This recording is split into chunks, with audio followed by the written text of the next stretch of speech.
أنزل على عبده الكتاب ولم يجعل له عوجا، وأشهد أن لا إله إلا الله وحده لا شريك له، وأشهد أن سيدنا وأستاذنا ومعلمنا وعظيمنا وقائدنا وقدوتنا محمد رسول الله صلى الله عليه وسلم خير نبي لخير أمة أرسل للناس، وصلى الله رحمة للعالمين مبشرا ونذيرا.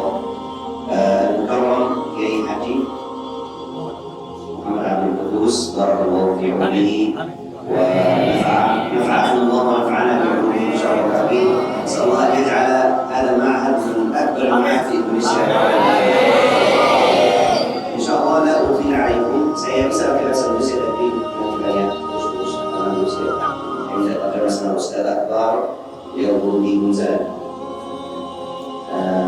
إن شاء الله أنا أعطيكم بعض النصائح في عجالة، يعني لا أتكلم طويلا عن فضل القرآن لأن بعد قليل نحن سنذهب إلى المطار ونسافر صلاة القيامة.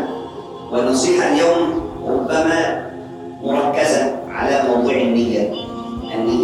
النية الحديث الأول الذي تعلمناه في الأزهر ونتعلمه في كل مكان هو الحديث إنما الأعمال بالنيات وإنما لكل امرئ ما نوى، ومن فضل الله علينا أن جعل كل أعمالنا معلقة بالنية. Nasihat yang pertama yang disampaikan oleh Syekh Muhammad Ali Albib adalah marilah kita bersama-sama untuk fokus terlebih dahulu kepada niat. Kita harus membersihkan niat, membuat niat kita di segala pekerjaan kita harus ikhlas kepada Allah Ta'ala. Dulu Syekh ketika belajar di Al-Azhar, hadis yang pertama kali disampaikan yang dipelajari adalah innamal a'malu binniyat. Sesungguhnya segala sesuatu itu tergantung kepada niat. Jadi pekerjaan dan segala apapun itu harus bermu'allaqah, berkesinambungan dengan yang namanya niat. Niatnya baik, maka hasil yang didapatkan dari pekerjaan itu adalah baik. Kalau niatnya jelek, maka dapat sesuatu yang jelek pula. ولأن الله تعالى هو أكرم الأكرمين وهو الرحمن الرحيم جعل نيتنا إذا هممنا بفعل الحسنة كما جاء في الحديث الصحيح، إذا هم العبد بالحسنة فعملها كتبها الله حسنة إلى 10 أضعافها إلى 700 ضعف. وإذا لم يفعل هذه الحسنة ولكنه هم بها كتبها الله له حسنة واحدة. أما إذا هم العبد بالسيئة بالمعصية فعملها فلم يعملها كتبت له حسنة. إذا فعل سيئة عنده نية لفعل السيئة ولكنه لم يفعل هذه السيئة الله يكتب له حسنة. وإذا فعل هذه السيئة كتبت له سيئة واحدة. وهذا من رحمة الله تعالى. الحسنة إذا هممنا ولم نفعلها كتبت حسنة، وإذا فعلناها حتى 700 ضعف. أما السيئة لو لم نفعلها وإن هممنا بها كتبت سيئة كتبت حسنة، وإن فعلناها كتبت سيئة واحدة. Allah itu sangat maha pengasih dan penyayang kepada hamba-hambanya. Jadi ketika kita mempunyai niat sebuah kebaikan, bila mana kita mengerjakannya, sudah ada niatnya lalu kita mengerjakan, itu diberi ganjaran 100 sampai dengan 700 kebaikan. Lalu jika kita punya niat kebaikan tapi kita tidak bisa mengerjakannya, kalau tidak mampu mengerjakannya, itu ditulis 1 kebaikan. Itu kalau kebaikan. Tapi kalau kejelekan, kita punya niat kejelekan, alhamdulillah ya, kita punya niat kejelekan, lalu kita tidak mengerjakannya, itu ditulis 1 kebaikan. Tapi kalau kita punya kejelekan, alhamdulillah, dan kita mengerjakannya, lalu ditulis, maka kita hanya mendapatkan 1 kejelekan saja. وهذا من رحمة الله بنا بعباده الضعفاء. ولهذا أنا أسألكم الطلاب الأفاضل، ما نيتكم لحضور هذا المعهد وتعلم القرآن؟ ما هي النية؟ إذا كانت نيتكم الشهرة ونيل المال وهذه الأشياء فهذه النية نية باطلة. وقد جاء في الحديث الصحيح أن أول من تسعر بهم النار pertama masuk neraka ada satu qari'ul Quran. لماذا يسأل الله لماذا أنا ألقى في النار قال أنت قرأت القرآن ليقال عنك قارئ، وهذه مصيبة. إذن النية تستطيع أن تبطل أعمالنا، بل تستطيع أن تدخلنا النار، وهذا يدخل في باب الرياء والنفاق. Tadi itu yang disebutkan Syekh adalah bukti dari Allah itu Maha Penyayang, Maha Pengasih. Ada juga Syekh mengatakan bahwasanya ketika kita mau masuk pondok ini, apa tujuan kita? Seharusnya kita untuk membersihkan niat kita. Apa tujuan kita untuk masuk pondok? Jangan sampai niat kita masuk pondok ini karena hanya untuk mencari ketenaran, mencari popularitas, mencari nama supaya digelar al-hafidh, supaya digelar ahli Quran. Dalam sebuah hadis sahih, Syekh mengatakan bahwasanya ada satu orang yang dimasukkan neraka terlebih dahulu. Di antaranya adalah qari'ul Quran. Bertanyalah Nabi, kenapa qari'ul Quran kok masuk neraka? Karena dia ingin disebut dirinya seorang hafidh, seorang penghafal Quran. Maka ini kita harus benar-benar niat ini adalah utama, benteng utama kita untuk memulai dari segala pekerjaan, terutama pelajaran selama sebagai pembawa Al-Quran ini, hamil Quran. إذا نيتنا لابد أن نصلحها قبل أن نبدأ في الدراسة، قبل أن نبدأ في حفظ القرآن. وهذه النية تستطيع أن تتعدد، تستطيع أن تنال أجرا بمجرد هذه النية. نويت مثلا أن أحفظ القرآن تقربا لله تعالى، أن أكون من أهل القرآن، أن أكون من أهل الله وخاصته، أن أكون من جنود الله تعالى، لأن الله تعالى قال إنا نحن نزلنا الذكر وإنا له لحافظون. والقرآن لا يمكن أن يحفظ إلا عن طريق حملة القرآن الذين أخذوا القرآن بالسند، وهذا وعد من الله تعالى بحفظ القرآن. ولم يحفظ الكتب السماوية السابقة التي أصابها التحريف والتبديل، ولكنه تعهد بحفظ القرآن حتى قيام الساعة. وطريقة هذا الحفظ عن طريق جنود الله تعالى الذين هم أهل القرآن، الذين أخذوا القرآن ويتلونه حق تلاوته بالسند الصحيح.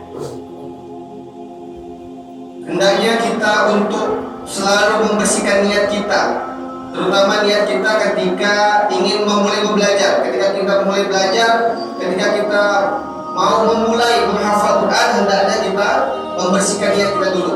Niat kita hendaklah minimal untuk taqarruban ila Allah. Jadi saya berniat untuk menghafalkan Quran, untuk belajar Quran adalah untuk taqarruban ila Allah, dekat kepada Allah.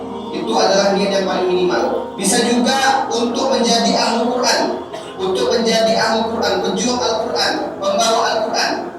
Atau juga bisa juga niat untuk menjadi tentara-tentara Allah, junudillah, tentara-tentara Allah. Karena Quran ini adalah mukjizat yang terbesar, mukjizat besar. Kitab-kitab sebelumnya itu sudah terjadi perubahan, sudah terjadi pergantian. Sedangkan Quran ini sampai kiamat, sampai hari akhir tetap terus ada dan tidak akan pernah berubah satu huruf pun. Bersanad, belajarnya dengan bersanad tentunya. وكذلك من النوايا الحسنة كما قال النبي صلى الله عليه وسلم خيركم من تعلم القرآن وعلمه، وفي رواية أخرى من تعلم العلم وعلمه. إذن أفضل البشر وأفضل المسلمين منزلة هم أهل القرآن الذين يعلمون القرآن والذين يتعلمون القرآن. إذا أيضا هذه من النوايا الطيبة أن ننال هذه الأفضلية التي وردت في الحديث الصحيح. Untuk menjaga niat kita supaya baik, dalam hadis Nabi SAW menjelaskan, khairukum man ta'allama al-Qur'ana wa 'allamahu. Sebaik-baik di antara kamu ini adalah orang muslim, orang mukmin ya. Khairukum man ta'allama al-Qur'an, orang yang belajar Quran dan mengajarkannya, wa 'allamahu, dan mau mengajarkannya. Ini adalah tingkatan seorang mukmin yang paling baik, karena dia sudah mau belajar dan dia kembali mengajarkan ilmu yang dipelajarinya. وكذلك من النوايا الحسنة الطيبة هي الارتقاء في الجنة، الارتفاع في المنازل في الجنة، لأن الحديث الصحيح الذي ورد عن النبي صلى الله عليه وسلم يقال لقارئ القرآن اقرأ وارتقي ورتل كما كنت ترتل في الدنيا فإن منزلتك عند آخر آية كنت تقرأها أو تقرأها. إذا نستطيع أن ننوي أننا نريد الارتقاء في الجنة حتى ننال منزلة القرب من النبي صلى الله عليه وسلم في الفردوس الأعلى. فنحن لا نعلم بقدر قراءتنا للقرآن وبقدر تعلمنا للقرآن بنية صادقة لعل الله أن يجمعنا بالنبي صلى الله عليه وسلم في الفردوس الأعلى. Salah satu niat yang baik juga adalah kita ketika sudah berjuang dengan Al-Quran, mau mempelajarinya, mau menghafalnya, kita mendapatkan tingkatan yang tinggi di surga nantinya, diberikan derajat yang tinggi di surga nantinya. Orang-orang yang pada hari ini Allah izinkan untuk berjuang bersama Al-Quran, menghafal ataupun belajar, dia mendapatkan kedudukan yang tinggi di surga nanti bersama para nabi dan para rasul. وكذلك من النوايا الحسنة هي التجارة مع الله، التجارة التي لا تعرف الخسارة كما جاء في سورة فاطر: إن الذين يتلون كتاب الله. بدأ بقراءة القرآن قبل إقام الصلاة وقبل الإنفاق، بدأ بقراءة القرآن لعظم أجر القرآن، وكما ورد في الحديث الصحيح: من قرأ حرفا من كتاب الله تعالى فله به حسنة، والحسنة بعشر أمثالها. لا أقول ألف لام ميم حرف، ولكن ألف حرف ولام حرف وميم حرف. ما أعظم هذه التجارة؟ تجلس في هذا المعهد، ليس لك عمل في الدنيا ولكنك تتاجر مع الله. كل يوم تقرأ القرآن وتتنافس مع صديقك منافسة، وفي ذلك فليتنافس المتنافسون. أنا اليوم قرأت صفحتين، اليوم قرأت نصف جزء، اليوم قرأت جزء، اليوم قرأت 20 جزء، لأن وقتنا ما شاء الله الوقت عظيم جدا. نعمتان مغبون فيهما كثير من الناس: الصحة والفراغ. الله سوف يسألنا عن هذا الوقت، فسارعوا بالتجارة الرابحة مع الله. Salah satu juga fadilah daripada kita mempelajari Al-Quran, kita ini sebenarnya sedang berniaga kepada Allah. Perniagaan yang tiada meruginya. Karena dalam Al-Quran dijelaskan bahwa orang-orang yang membaca Al-Quran, menegakkan sholat dan membayar zakat, dia sebenarnya sedang mendapatkan perniagaan yang tiada meruginya, tijaratan dan taburan. Ini merupakan sebuah keutamaan bagi anak-anak sekalian yang ada di sini, yaitu orang-orang yang dengan hari ini sedang berjuang bersama Al-Quran. Bisa jadi kita dengan teman-teman kita ini saling berlomba-lomba dalam mempelajari Al-Quran. Saya sudah 1 juz, saya sudah beberapa halaman dengan satu sama lainnya. Karena adik-adik sekalian di pondok ini sudah mendapatkan nikmat yang baik, nikmat yang banyak orang yang mencarinya adalah nikmat sehat dan waktu kosong. Adik-adik sudah punya banyak waktu dan bersama dengan Al-Quran. والنية الأخيرة حتى يعني أستأذنكم وأذهب في طريقي إلى المطار هي نية أنك تحب أباك وأمك، وأنك تريد أن تميزهما يوم القيامة بين الخلائق. أنت تريد أن يلبسا تاج الوقار. إذا أنت حفظت القرآن وعملت بما فيه، يوم القيامة سوف تجعل أبويك في منزلة عظيمة حتى يميزان عن سائر الخلائق، كما جاء في الحديث أن حامل القرآن يلبس أبواه تاج الوقار. وهذه النية الأخيرة، وإن كان هناك فضائل عظيمة وكثيرة لا يسع الوقت أن أذكرها جميعا، ولكن أختم بهذا: عليك أن ترد فضل أباك وأمك عليك بأن تحفظ القرآن وتنوي بهذه النية الصادقة أن تهب هذا الثواب إلى أبيك وأمك. Salah satu fadilah lagi yang terakhir, sebenarnya masih banyak lagi. Adik-adik sekalian ini mempunyai orang tua, bapak dan ibu. Ketika nanti di akhirat, adik-adik sekalian ini akan memuliakan orang tua adik-adik sekalian, yaitu dengan memberikannya mahkota dan jubah. Mahkota dan jubah ini diberikan kepada tidak kepada semua manusia, tidak kepada semua makhluk, tetapi hanya diberikan kepada orang-orang khusus yang mempunyai anak-anak yang dengan izin Allah mau berjuang dengan Al-Quran, belajar dan menghafal Quran. Jadi nanti adik-adik kelak di akhirat akan memanggil nama kedua orang tua adik-adik sekalian dan memakaikan mahkota dan jubah yang tidak didapatkan oleh semua orang. وفي النهاية إن أردتم أن يشفع فيكم القرآن وأن تشفعوا في أهلكم، فلا تقرأوا القرآن مجرد القراءة كأنكم تقرؤون كتابا، بل اقرأوا القرآن وتدبروه واعملوا بما فيه من أحكام، وتخلقوا بأخلاق القرآن كما جاء عن النبي صلى الله عليه وسلم أنه ورد أنه كان خلقه القرآن كما قالت عائشة رضي الله عنها. فلا يكفي أن نحفظ القرآن بل وجب علينا أن نتخلق بأخلاق القرآن وأن نعمل بما فيه حتى ننال الشفاعة يوم القيامة وكذلك نستطيع أن نشفع في أهلنا إن شاء الله. Salah satu sebab Rasulullah SAW memberikan kita syafaat sebenarnya bukan hanya kita membaca dan menghafal Quran saja, tetapi kita harus yang namanya mentadabburi Al-Quran dan menjadikan akhlak kehidupan sehari-hari kita sebagai akhlak Al-Quran.